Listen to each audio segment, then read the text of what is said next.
Lecture bilingue. The story of Liz. At work. Liz worked in a busy office somewhere in the city. Some people thought she was just quiet, but someone knew she was incredibly talented.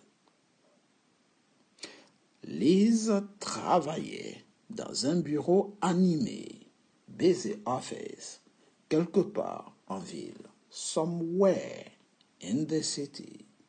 Some people, certaines personnes, thought she was just quiet. But someone knew, quelqu'un savait, she was incredibly talented, qu'elle était incroyablement douée. Ici, nous allons continuer nos lectures bilingues. Si vous aimez, likez la vidéo, partagez, mais surtout, abonnez-vous pour ne rater aucun contenu. Nous allons voir l'histoire de Liz Gallo au travail. All right? Good. Sometimes she stayed late to finish project, listening to music and watching some cars passing by outside. One evening, somebody left a strange file on her desk. It was full of sketches, futuristic designs, unlike anything she had seen. Parfois, elle restait tard pour finir ses projets, écoutant de la musique. Sometimes, she stayed late to finish projects, listening to music and watching some cars, en regardant quelques voitures, passing outside, passer dehors. One evening, un soir, somebody left a strange file on her desk. Quelqu'un a laissé un dossier étrange sur son bureau. It was full of sketches, futuristic designs. Il était rempli de croquis, de designs futuristiques, de conceptions de dessins futuristiques. Unlike anything she had seen, différent de tout ce qu'elle avait vu. There was something about them that felt special. She felt somewhat nervous but curious. Somehow, she knew this wasn't just an accident. She decided to keep the file for some time, hoping to find the truth. Some way, by chance or fate, she soon discovered the designs were part of a top-secret project. All right? Good. There was something about them. Il y avait quelque chose de spécial à leur sujet. That felt special. Something about them that felt special. She felt somewhat. Elle se sentait quelque peu, somewhat, nervous and curious. Somehow, d'une manière ou d'une autre, she knew this wasn't just an accident. All right. Somehow, she knew it wasn't just an accident. She decided to keep the file for some time. Elle a décidé de garder le dossier quelque temps, some time, hoping to find the truth, en espérant découvrir la vérité. Some way, d'une certaine façon, by chance or fate, par hasard ou par destin, she soon discovered the designs were part of a top-secret project. faisait partie d'un projet top secret. Eventually, her boss announced a new initiative involving self-driving cars. Using these very same sketches from that moment on, someone always kept an eye on Liz. She had become more than just another employee. And though some people still underestimated her, she had already proven she was ready for something greater. Eventually, finalement, her boss announced a new initiative, une nouvelle initiative impliquant self-driving cars, des voitures autonomes. Using these very same sketches, utilisant justement ces croquis. From that moment on, en ce moment-là, someone, quelqu'un, always kept an eye on Liz, a toujours gardé un œil sur Liz. She had become more than just another employee. Elle n'était plus seulement une autre employée parmi d'autres. And though some people, et même si certaines personnes still underestimated her, continuaient de la sous-estimer, she had already proven elle avait déjà prouvé, already proven, she was ready for something greater. Elle était prête pour quelque chose de plus grand. All right. Nous allons voir ici les quelques verbes dans l'histoire. To work, worked, c'est un verbe régulier. Travailler, all right, participe passé ici. To think, c'est un verbe irrégulier. Thought. Penser, all right. To be, was, were. Donc ici on a le prétérit et le participe passé.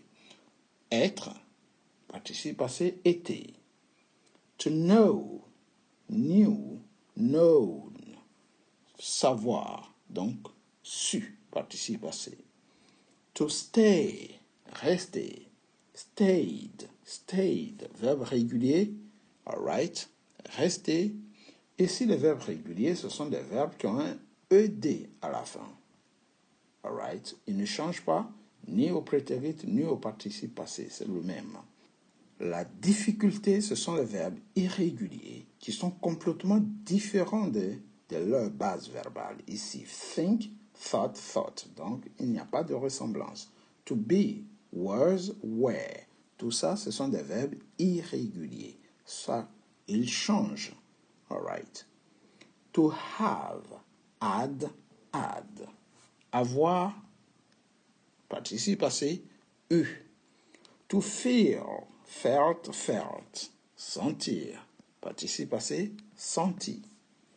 To finish, ici on a un verbe régulier, finished. All right. Finir, participe passé, fini. To leave, left, un verbe irrégulier, quitter, participe passé, quitter. To see, saw, seen, voir, participe passé, vu. To decide, decided.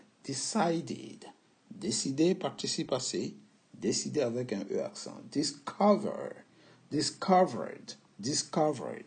Découvrir, participe passé, découvert. All right. Announced. Donc, on est dans la catégorie de verbes réguliers, annoncés. Played, jouer. Go, verbe irrégulier. Went, gone, aller, all right? To take, took, taken, prendre. To eat, ate, eaten, manger. To write, wrote, written, écrire, écrit.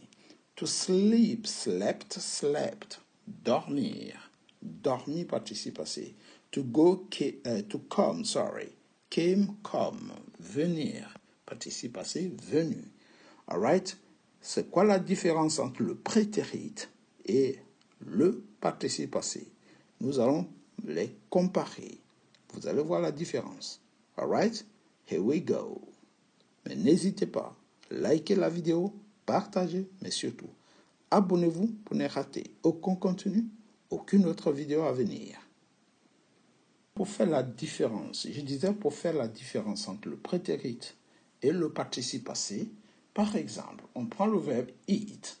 À toutes les personnes au prétérit eat, all right, eat va donner ate. I ate, you ate, j'ai mangé. Par contre, ici, ça va donner I have eaten. Donc, le ate, son participe passé, c'est eaten. Sauf que eaten ne s'emploie pas tout seul. Il me faut d'abord les auxiliaires. Pour mettre eaten, il faut un auxiliaire. Alors que pour écrire ate, je n'ai pas besoin d'auxiliaire. Ate s'écrit tout seul. Je peux prendre un autre verbe. To go. All right, to go. Je fais ça. Go va donner I went. I went. Donc je mets ici went. I went. Par contre, le participe passé, je ne peux pas dire I gone, mais je dois dire I have ici. I have gone. You have gone. Donc, go, ça donne went, gone. All right? Et ainsi de suite. Par contre, les verbes réguliers, si je prends un verbe régulier, par exemple ici, je prends play, ça va donner I played. Donc, verbe régulier. Ici, je vais faire la même chose. I have played. Donc, le played, comme c'est des verbes réguliers, on met la même chose partout. Donc, ici, on a le prétérit et on a le participe passé ici, mais ça reste le même verbe. Vous voyez, avec un ED, c'est un verbe régulier. All right? Good. Alors que, ici, si je dis, par exemple, to be, je vais dire, yesterday, I was. Donc là, ça va donner was, mais ici, ça va donner you were. You were.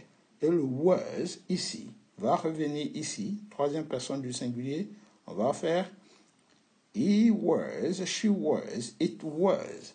Et ici, au pluriel, ça va donner we were, nous étions, you were, vous étiez, they were, il ou elle, le pluriel, était.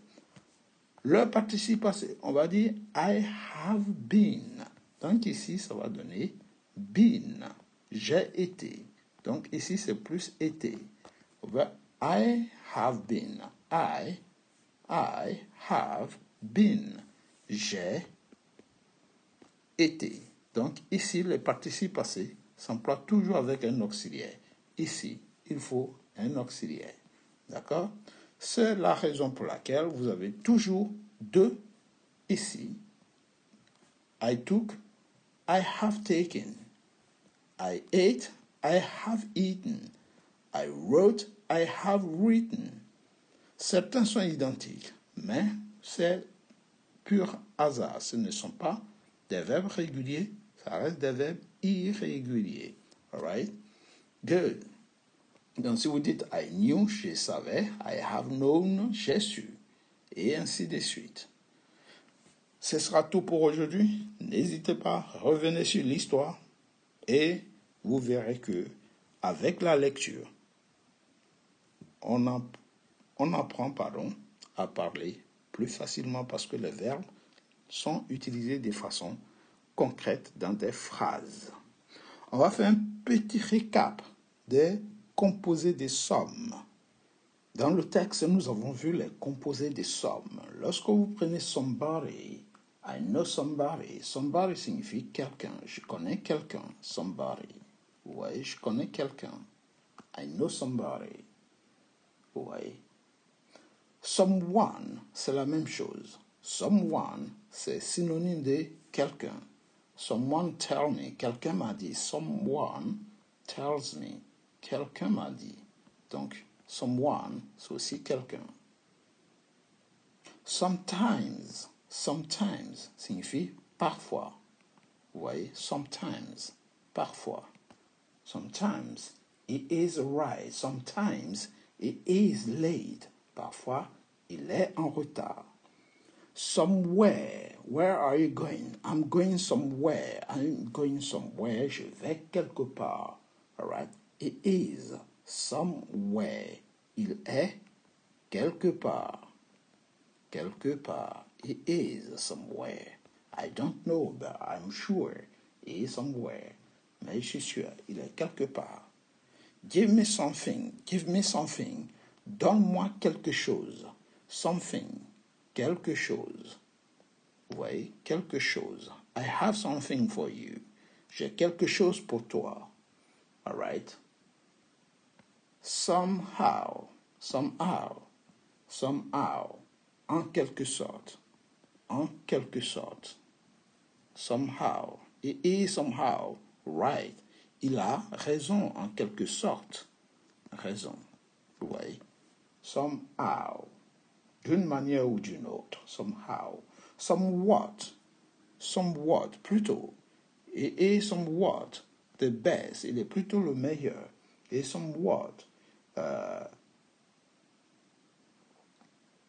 It is, par exemple. It is somewhat related, linked. C'est tout est plutôt lié, relié, par exemple. Vous voyez. There is somewhat a link. Il y a plutôt un lien. Sometime, hein, quelque temps. Sometime. Keep the file for some time. Hein. Garde le dossier pour quelque temps. Quelque temps. Sometime.